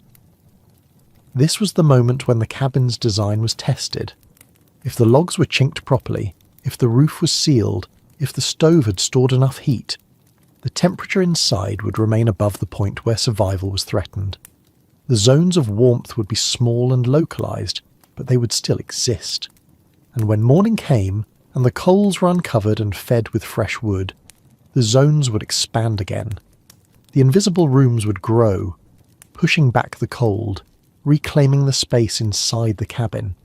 The warmth would return not all at once, but gradually spreading, from the stove outward, layer by layer, until the cabin was habitable once more.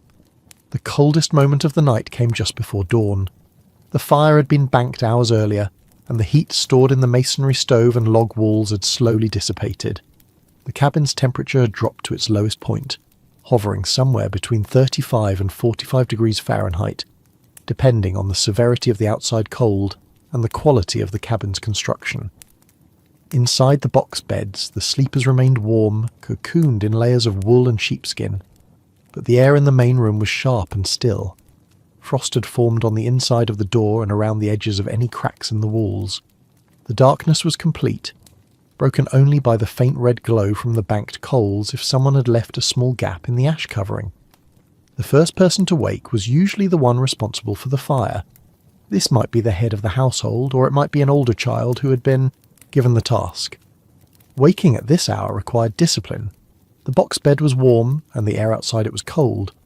Leaving the bed meant immediate discomfort, but it had to be done. The fire had to be revived before the household could function. The person rose slowly, pushing back the skin fell and the wool blankets. The cold air hit immediately, sharp against the face and hands. Breath became visible. Fingers, still warm from sleep, began to stiffen as they touched the cold wood of the bed frame. Clothing was put on quickly.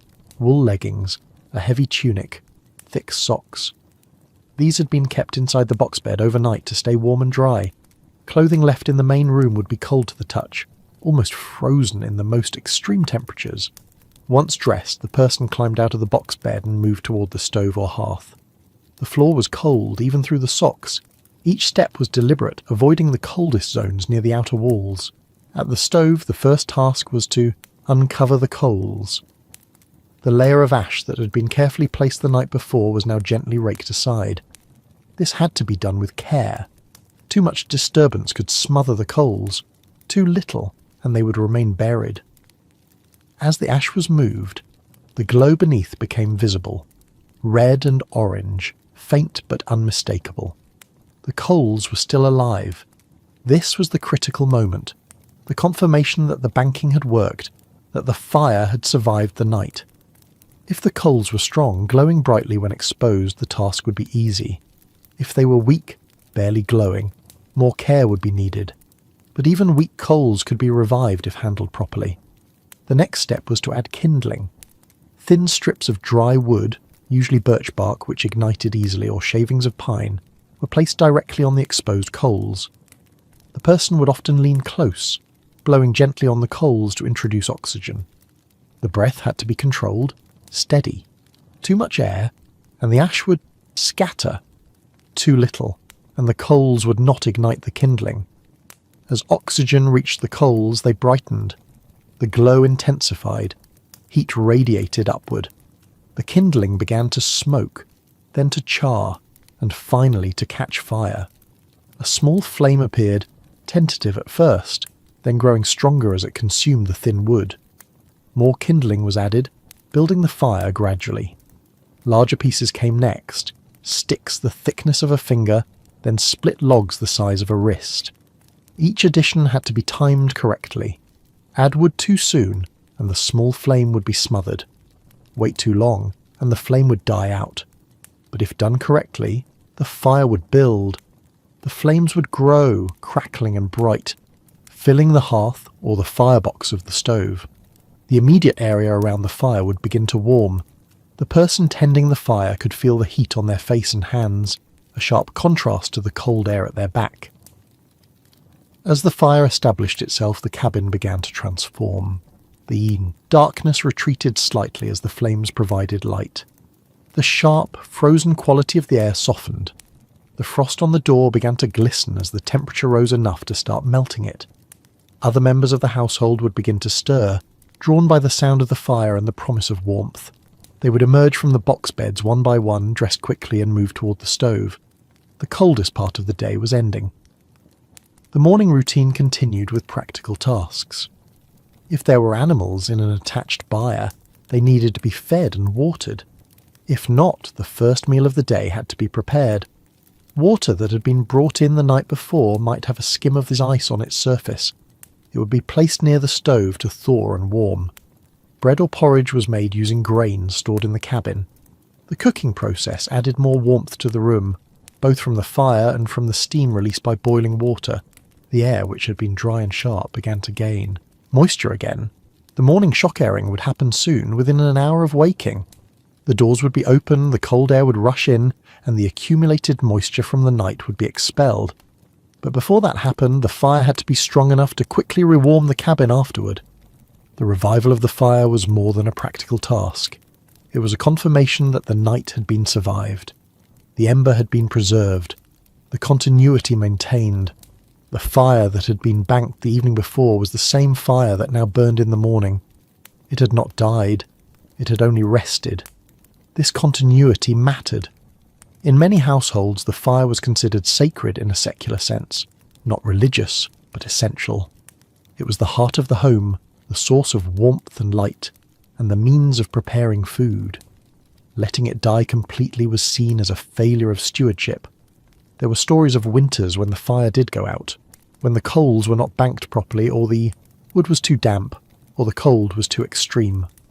When that happened, someone had to go to a neighbour's house, sometimes a long walk through deep snow, and bring back coals in a metal bucket. This was a humbling task, an admission that the household had failed in its most basic duty. But on this morning, the fire had not failed. The coals had been preserved. The ember had returned, and as the flames grew and the cabin warmed, the household moved forward into another day, carried by the warmth that had never truly left. The log cabin, after decades of use, became more than a structure. It became a record, a physical archive of the winters it had endured and the lives it had sheltered. The logs themselves bore the marks of time. The outer surfaces exposed to the weather had darkened and weathered. The inner surfaces, protected from sun and rain, remained lighter but had absorbed decades of smoke from the hearth.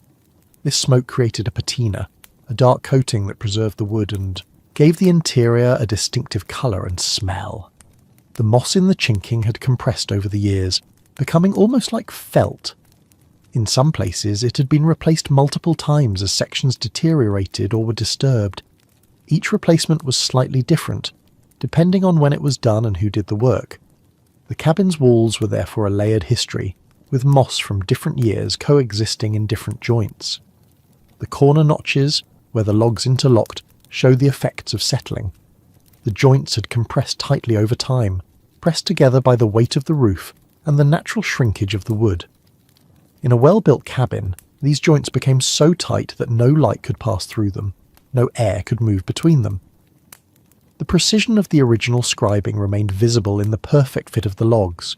The stove, if it was made of masonry, bore its own marks. The firebrick inside the firebox showed cracks and discoloration from years of intense heat. The exterior surface, if it had been tiled, might show chips or repairs where tiles had been replaced. The mortar between the stones or bricks had aged, darkening and hardening over time.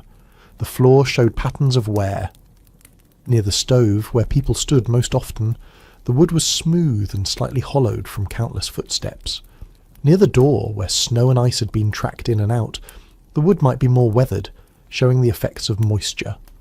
The paths people walked most frequently were visible in the wear pattern of the floor.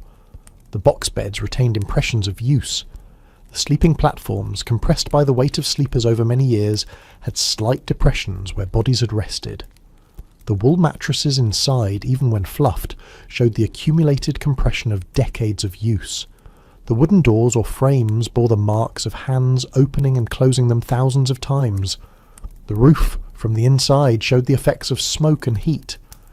The underside of the birch bark and the wooden beams were darkened, almost black in some places. This darkening was preservation. The smoke had dried the wood and killed any organisms that might have caused rot. A roof that had been properly smoked could last for generations. Outside, the turf on the roof had become a distinct ecosystem. The grass that grew there was different from the grass in the surrounding fields. It was fertilized by decomposition within the turf and shaped by the unique conditions of growing on a roof. In summer, flowers might bloom there. In winter, the snow covered it completely. But beneath the snow, the roots remained alive, holding the structure together. The cabin also remembered through the objects within it. Tools hung on the walls, axes, saws, scrapers, showed wear patterns that spoke to how they had been used. The handles were smooth where hands had gripped them, slightly hollowed by decades of friction. The metal blades showed the marks of sharpening, the accumulation of fine scratches that indicated careful maintenance. Textiles in the cabin bore their own history. A wool blanket that had been used for 30 years was thinner than when it was new, softer, more compressed. The fibres had felted slightly from use and washing, but it still provided warmth. A skin fell that had been passed down through generations showed repairs, patches where the leather had torn, additional stitching where seams had weakened. These repairs were part of the object's story. The cabin remembered the people who had lived in it through small modifications and additions. A shelf, added to hold more storage, a hook driven into a beam for hanging clothing, a small carving in a log, initials, a date, a simple mark, left by someone who wanted to note their presence. These modifications accumulated over time, each one a small adjustment that made the cabin more suited to its inhabitants. The knowledge embedded in the cabin was also a form of memory. The way the logs had been selected and shaped, the precision of the chinking, the design of the stove, all of this represented understanding that had been refined over generations. The cabin was not just built according to tradition, it was tradition made physical. Each winter the cabin survived added to this embedded knowledge. If a particular joint had held well, that validated the technique used to create it. If a section of chinking had failed, that taught a lesson about materials or method. The cabin was a continuous experiment, tested every year by the cold, and the results of that testing informed how future cabins would be built. The sensory memory of the cabin was also significant. The smell of smoke and wood and wool and lanolin. This combination was unique to each cabin, a signature created by the specific materials used and the specific lives lived within. Someone who had grown up in a particular cabin would recognize that smell anywhere, even decades later. The sound of the cabin was also distinctive. The particular creak of a certain floorboard, the specific tone of the frost cracks in the walls, the way the wind sounded against the door. These sounds were as familiar to the inhabitants as the voices of family members. When a cabin was finally abandoned, when the family moved elsewhere, or when the structure became too old to maintain, it did not disappear immediately. The logs, if they were still sound, might be taken apart and used to build another structure. The moss chinking would dry and crumble, the turf roof would collapse inward, and grass would grow over the remains. But before that happened, the cabin stood as a testament. It had kept people alive through winters that could easily have killed them. It had been a barrier between the frozen world and the warm space where sleep was possible. It had held the fire, sheltered the sleepers, and withstood the pressure of cold measured in tons of frozen air pressing against every surface. The cabin remembered all of this, encoded in the wood and stone and moss, in the wear patterns and the smoke stains and the compressed joints. It was a structure, yes, but it was also a teacher. It taught that survival in extreme cold was possible, not through brute force, but through understanding. Understanding of materials, of heat, of moisture, of the slow rhythm of fire through the long night. What the cabin remembered ultimately was that human beings could live in one of the harshest environments on Earth, not by conquering the cold, but by building carefully, tending patiently, and trusting in the wisdom accumulated over thousands of winters. The log walls, the moss-filled joints, the stone stove, the wool bedding, each element was a piece of that wisdom, proven reliable by the simple fact that morning always came and the people inside were still there to see it.